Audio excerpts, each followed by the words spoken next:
Qu'est-ce que la complicité dans le couple? Pourquoi est-ce important de la développer, de l'entretenir?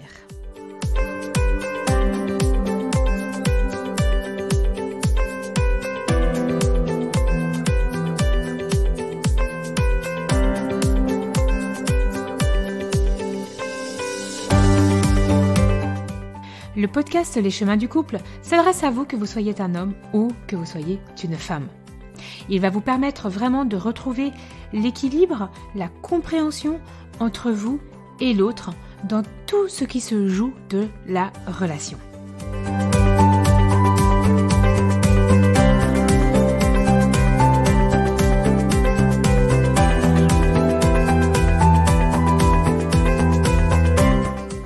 Dans les épisodes précédents, et notamment dans le dernier, l'épisode 12, j'ai parlé de la réconciliation. Un thème vraiment important à prendre en compte, la réconciliation, l'art de s'excuser, et notamment dans la vie de couple. Et autant la réconciliation dans le couple fait partie des étapes importantes pour que le couple évolue, la complicité l'est également. Et en fait, on oublie. Et en fait, ce que j'observe surtout, c'est est-ce que les gens comprennent vraiment ce qu'est la complicité et à quoi elle sert d'ailleurs dans le couple. C'est aujourd'hui ce qu'on va voir dans l'épisode. Alors, je vais commencer par la définition en fait du Larousse qui nous dit que la complicité, c'est une connivence, une entente tacite. Et c'est aussi participer à une action, apporter de l'aide en fait à quelqu'un en faisant quelque chose. Et c'est assez dingue parce que quand je reçois les couples en cabinet, lorsqu'ils sont vraiment dans des difficultés, en fait, on s'aperçoit qu'ils ne sont plus du tout justement dans cette complicité. On est dans des jeux de pouvoir, on est dans « moi j'ai raison, toi tu as tort », on est dans une espèce de guerre des fois très implicite, donc je ne vais pas plier. Et en fait, la complicité a totalement perdu son sens, n'est plus présent. En fait, la complicité n'existe absolument plus dans le couple. Et pourtant, pour faire une relation de couple vraiment exceptionnelle, il faut que ça donne envie, il faut que le couple soit vraiment enrichi. Et ça va passer par, je vous le dis très souvent, d'abord une communication et aussi une intimité. Alors on va le voir qu'il y a différentes sortes d'intimité, c'est pas uniquement l'intimité sexuelle, mais il faut que ces deux aspects, donc la communication et l'intimité, les différents aspects de l'intimité, soient satisfaisants pour l'un et pour l'autre, avec des éléments bien dosés. Et c'est vraiment important donc de comprendre que dans le couple, pour que le couple fonctionne, il faut que cette complicité soit là. Donc, communication et intimité, c'est vraiment deux aspects essentiels pour que le couple, en fait, finalement, se fortifie sans cesse et qu'il grandisse. Ce que j'aime bien aussi partager à un moment donné, c'est rappelez-vous de l'exemple que vous avez envie de donner aux enfants et de l'influence, si vous êtes parent, que va avoir aussi votre couple face aux enfants. Ce que j'observe, c'est que quand dans un couple, vraiment, on voit de l'amour, en fait, les liens, vraiment, vont être plus grands et on va donner aussi beaucoup plus aux enfants, d'une manière vraiment totalement différente et l'aptitude parentale va être vraiment augmentée. Donc c'est vraiment important. Ça, c'est une petite parenthèse. Pour la complicité, ce qui va être important, comme on l'a vu, la connivence, c'est qu'il faut vouloir faire le couple, vouloir faire alliance, vouloir s'engager dans le couple. Comment peut-on dire qu'on est complice si on ne veut même pas s'engager dans le couple? Et s'engager dans le couple, c'est aussi à un moment donné pouvoir répondre au bien-être de l'autre. Alors, là, toute la nuance, c'est que, comme on le voit dans le développement personnel aujourd'hui, et c'est vraiment quelque chose que je prône aussi très fort, vouloir répondre au bien-être de l'autre, ce n'est pas se sacrifier pour répondre au bien-être de l'autre. c'est rentrer dans cette dynamique, et j'insisterai jamais assez, je prends soin de moi. En prenant soin de moi, je vais pouvoir vraiment prendre soin de l'autre. Mais pour pouvoir dire que je suis en couple et qu'il y a une complicité, il faut quand même vouloir avoir envie, on en revient aussi là-dessus, de s'engager dans le couple en prenant soin de l'autre. Et ce qui va être aussi important dans la complicité, pour en tout cas la développer ou autre, c'est de vouloir aussi avoir la volonté d'écouter vraiment votre partenaire quand elle vous partage quelque chose, quelle que soit son humeur finalement, quelles que soient les circonstances. C'est ce que j'appelle cette écoute inconditionnelle. C'est-à-dire que on peut rentrer vraiment pas bien après une journée de travail difficile ou autre, mais quand même se poser, voir l'autre totalement énervé et quand même l'écouter. Donc, c'est vraiment ça. Au niveau du couple, on en a déjà parlé un petit peu, c'est aussi, bien évidemment, quand on fait binôme, quand on fait ce duo, quand on choisit d'être en couple, on choisit aussi quelque part de se confronter et d'aller dans les excuses et le pardon. Et c'est cette danse aussi qui fait le couple. Pourquoi ? Tout simplement parce que vous n'êtes pas parfait et je ne suis pas parfaite. Votre partenaire n'est pas parfait. Il y aura forcément des moments dans votre vie de couple où vous allez blesser l'autre, où vous allez faire quelque chose de très maladroit. Bref, on a tous dans le couple vraiment des difficultés comme ça à un moment donné. Par contre, la complicité, c'est vraiment pouvoir accepter que je peux aller à la confrontation et je peux aussi m'ouvrir au pardon dans un sens comme dans l'autre. La complicité aussi, c'est cet état d'esprit de l'amour et d'avoir quand même une attitude envers son conjoint, comme éprouver de l'estime pour l'autre, se concentrer, mettre son regard sur ses qualités plutôt que ses défauts, chercher à nourrir ses langages de l'amour, lui exprimer qu'on apprécie comment il fonctionne, et aussi dans ses actes du quotidien, faire un retour. C'est vraiment important de contribuer à nourrir la relation. Moi, la complicité, en fait, je la vois à nouveau, et comme le couple, en fait, mais je pense qu'il n'y a pas de couple s'il n'y a pas de complicité. Donc, on est finalement dans qu'est-ce que le couple ? Qu'est-ce que la complicité ? Mais la complicité, le couple, c'est un jardin qui s'entretient et c'est un jardin qui s'arrose, qui se nourrit. C'est vraiment important de pouvoir... Le jardin, en fait, il attend que vous vous en occupiez. Et vous allez aussi trouver du plaisir à vous en occuper. Sauf les personnes qui n'ont pas la main verte. On est bien d'accord. Mais ce que je veux dire, c'est que c'est vraiment une danse qui se joue à deux. Et vous avez vraiment le choix profond et ce désir d'être à deux où vous ne l'avez pas. Et vous pouvez vraiment choisir comment vous vous adressez à l'autre. Mais c'est une question de choix. Et ça peut être par des questions toutes simples, c'est qu'à un moment donné, le week-end, c'est d'aller vers son ou sa partenaire, tiens, qu'est-ce que je peux faire pour t'aider ? Est-ce que tu as besoin de quelque chose ? Et des fois, ça s'arrête là, en fait.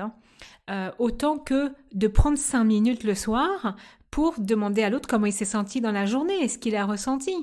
On n'est pas obligé de passer, comme je dis, des heures et des heures. Par contre, il faut retrouver cette complicité, cette communication du quotidien. Il faut pouvoir s'engager vers ce processus.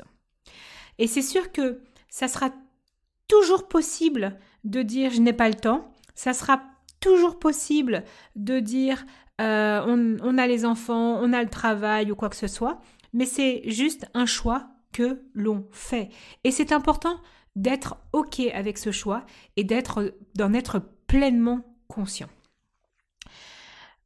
Je disais tout à l'heure au début de l'épisode que pour que le couple il soit vraiment bien, qu'on soit épanoui, il est aussi important d'avoir de l'intimité.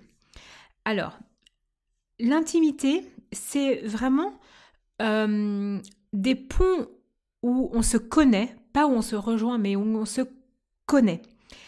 Et le couple va vraiment partager différents aspects de l'intimité. Donc, il va y avoir un premier niveau qui est l'intimité intellectuelle. Est-ce que vous partagez ensemble des pensées, des expériences, des idées, des désirs? Est-ce que ça, ce sont des sujets où vous arrivez à avoir cette intimité intellectuelle? Une deuxième sorte d'intimité, c'est l'intimité sociale. Est-ce que vous partagez des expériences avec le monde extérieur en couple? Donc, par exemple, aller vous divertir, aller faire des balades au musée, vous retrouver dans des pique-niques, voir des amis. Est-ce qu'il y a cette intimité sociale qui est présente? Une troisième intimité, c'est l'intimité émotionnelle. Faites le point vraiment sur ces niveaux d'intimité. Est-ce que vous partagez les sentiments, vos sentiments? Est-ce que votre partenaire vous les partage? Quelles sont vos connaissances sur ce que vit votre partenaire ou vous-même dans des événements de votre vie, le travail, des changements professionnels, les enfants? Est-ce que vous savez, par exemple, si votre femme allait rester toute la journée avec les enfants étaient malades par exemple, comment elle s'est sentie à la fin de cette journée? Et c'est sans jugement, mais c'est juste à un moment donné d'aller chercher cette connexion émotionnelle. Waouh, je sais ce que tu ressens, tout simplement. Est-ce que vous avez aussi une intimité? Donc on a vu l'intimité intellectuelle, l'intimité sociale, l'intimité émotionnelle, une intimité spirituelle. Donc que ça soit la religion, mais pas que, c'est aussi justement la conscience de soi, la connaissance un peu plus de soi. Est-ce que il y a besoin, vous avez besoin, vous arrivez à nourrir cet aspect-là aussi ensemble? Et puis, il va y avoir l'intimité physique, donc le toucher, parce que l'intimité physique, ce n'est pas que d'avoir des relations sexuelles, c'est aussi vraiment se tenir la main, se prendre dans les bras et s'embrasser. Et en fait, ce qu'on s'aperçoit en tout cas ce que je m'aperçois quand je reçois les personnes en cabinet, c'est que il y a certains domaines qui vont être beaucoup plus faciles à nourrir cette complicité en se basant sur certains aspects de l'intimité que d'autres. C'est-à-dire que, par exemple, je vais prendre l'exemple pour un homme, alors sans mettre d'étiquette, sans faire de généralité, mais certains hommes, ça va être par exemple plus facile d'avoir une intimité physique qu'une intimité émotionnelle. Et c'est normal parce que ça dépend aussi de comment s'est passée votre éducation, comment s'est passée votre histoire avec vos enfants. C'est sûr que si dans votre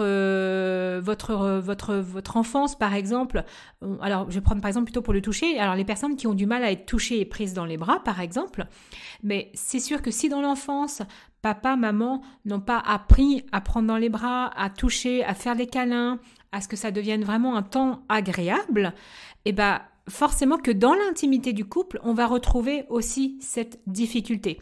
Donc, ou par exemple, pour certaines personnes, quand on a dit « Ah mais non, les émotions, c'est pas important, arrête de pleurer, tu pourrais passer à autre chose », on n'a pas été chercher réellement ce qu'ils ressentaient, et bien évidemment que dans le couple, l'intimité émotionnelle aussi va être plus difficile. Et donc, ce que je vous invite en fait à travers cet épisode, c'est à comprendre que grâce à la complicité, c'est la communication et tous ces espaces d'intimité. Et en fait, le couple, on a tous besoin, la complicité, c'est pas être fusionnel. Je vais aussi un peu éclaircir ce sujet-là, parce qu'il n'est pas question d'être tout le temps en lien avec l'autre, on fait des choses ensemble, c'est pas ça. On a tous besoin de moments de solitude, même lorsqu'on est en couple. Mais l'idée, à nouveau, c'est, je veux dire, vous pouvez laisser votre jardin pousser, mais il y a un moment donné, on a besoin de passer ce temps ensemble. Et ce temps ensemble, il y a des personnes, par exemple, qui vont dire, quand je reçois des personnes en cabinet, qui vont dire par exemple, le mari va dire « Ah, mais moi, je trouve qu'on est hyper complices. » Et en effet, l'intimité physique est comblée chez lui. Et donc, c'est un de ses besoins principaux. Et donc, ça fonctionne bien. Par contre, madame pourra dire « Ah, mais moi, je trouve qu'on n'est pas du tout complices. » Et en fait, elle a besoin, par exemple, de plus sortir avec les amis et en couple. Et elle a besoin plus, par exemple, d'avoir des échanges intellectuels. Et donc, en fait, oui, l'intimité du physique, elle est comblée, mais pas les autres des besoins de madame. Et donc, elle va pas se sentir complice dans le couple. Et c'est là, quand on parle souvent de complicité, c'est juste qu'on ne se rend pas compte qu'il y a des fois certains domaines qu'on nourrit. Alors, vous pouvez faire le pont aussi avec mon podcast sur les langages de l'amour, ou les langages de la réconciliation. On a vraiment des thèmes, des fois différents entre nous, en fait. Et on s'aperçoit qu'on tombe à côté, on croit qu'on est complice, alors qu'en fait, ça répond qu'à un besoin. Il n'y a qu'une intimité qui est nourrie et pas forcément les autres. Et en fait, c'est ça le couple, c'est d'aller essayer, moi en tout cas c'est ce que je perçois, d'aller nourrir un petit peu tous ces domaines d'intimité. Alors bien évidemment, on ne va pas se forcer, on ne va pas chercher à être dans la perfection, bon allez aujourd'hui c'est ça ou ça ou ça, non. Aujourd'hui, ce qu'il faut que vous sachiez, c'est que vous ayez juste conscience, peut-être un peu plus, de là où ça pêche dans votre couple au niveau de l'intimité, qui fait que la complicité, elle semble par moments un petit peu s'envoler. Et donc, la communication, je n'en reviens pas, il y a déjà eu des épisodes là-dessus, vous pouvez vraiment les écouter au niveau de la communication. Et puis, j'ai aussi un programme en ligne sur mon site celinedomecq.com, communication harmonieuse, où vous allez pouvoir vraiment développer encore plus cette communication. Mais donc, la complicité, c'est ça, c'est une bonne communication et c'est aussi l'intimité. Et en fait, la communication, je vais vous dire, c'est la voie vers l'intimité.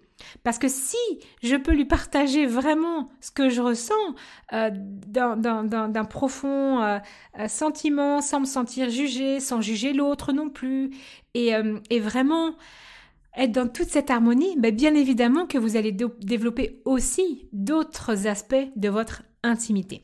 Donc, c'est ça le couple. Des fois, on me demande un petit peu, c'est quoi la recette miracle? Mais j'ai envie de dire qu'il n'y a pas de recette miracle. Par contre, il y a juste plein de compréhension à aller voir à droite, à gauche pour aller trouver sa recette, sa vraie recette. Et la recette du couple n'est pas la même que pour moi, que pour tous les couples que j'accompagne. Et c'est tout à fait vraiment normal.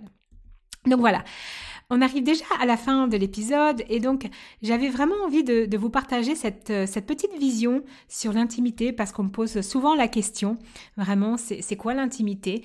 Donc je vous parle un petit peu de cette approche, c'est quoi la complicité? Je vous parle de cette approche que pour moi la complicité, c'est à la fois la communication et les différents aspects de l'intimité qui sont à aller nourrir avec choix et avec envie. À nouveau, et j'en reviens finalement à ce que je dis, c'est le choix, l'avoir envie est vraiment important dans le couple. Alors, si vous avez envie d'aller plus loin, je vous invite vraiment à aller sur mon site internet celinedomecq.com. Vous allez retrouver vraiment des ressources gratuites, un PDF, une vidéo sur la communication, un PDF pour s'épanouir dans son couple. Et vous avez aussi également mes programmes d'accompagnement en ligne ou en autonomie comme la communication harmonieuse et aussi qui arrive bientôt Partir ou rester et être heureuse dans son couple qui est déjà en place. Je vous retrouve dans un prochain épisode où je vous parlerai des différences dans le couple, une ressource insoupçonnée. À très bientôt!